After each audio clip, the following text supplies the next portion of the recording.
Nagdaso karon sa prisuhan sa Butuan City Police Office ang mga milapas sa liquor ban atol sa bisperas ug sa mismong adlaw sa eleksyon. Sobra 20 katao sa Butuan City ang gipangdakop sa Special Weapons and Tactics Conswat sa Butuan City Police Office.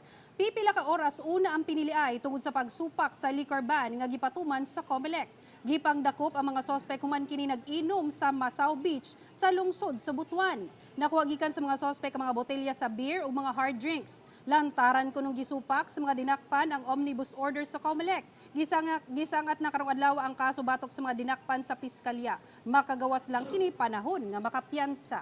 Kanina, na-file na namin kaso sa Piskalya received by Fiscal Kiko.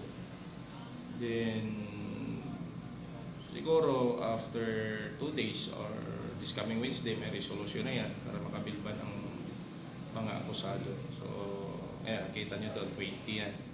Medyo nakakumpul-kumpul na sa loob ng silda natin.